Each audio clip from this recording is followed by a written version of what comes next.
If you're making your own bone or vegetable stock, you can remove the fat that rises to the surface by clarifying it.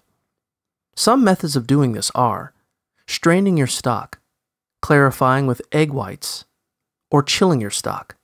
To clarify your stock by straining it, first allow your stock to simmer until the soup's fat floats to the surface. Typical stocks should be simmered anywhere from 4 to 6 hours. As your stock simmers, skim the fat that rises to the surface in regular intervals. You can do this with a wooden or heat-safe spoon. Once your stock is cooked, pour it through a large sieve to separate the large pieces of bone or vegetables from the clear stock. If you do not have a sieve, you can use a colander and cheesecloth. Filter your stock a second time to remove any leftover fats and clarify it. To clarify your stock using the egg white method, run your stock through a colander and cheesecloth after it is cooked. Then mix 1/4 cup of cold water and 2 egg whites in a bowl. The egg whites will bind to any remaining particles and leave a clearer stock. Bring your cooked and strained stock back to a boil and stir in the egg white and water mixture.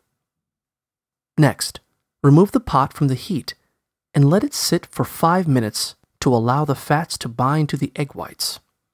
Lastly, do a final straining through a sieve and cheesecloth. To clarify your stock by chilling it, first strain your stock through a sieve lined with cheesecloth.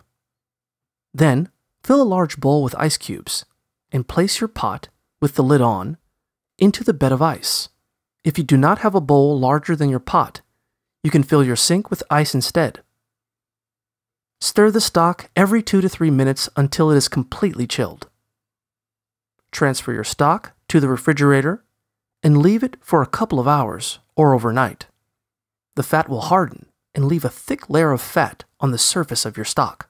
Carefully peel off the top layer of fat and enjoy your clarified stock.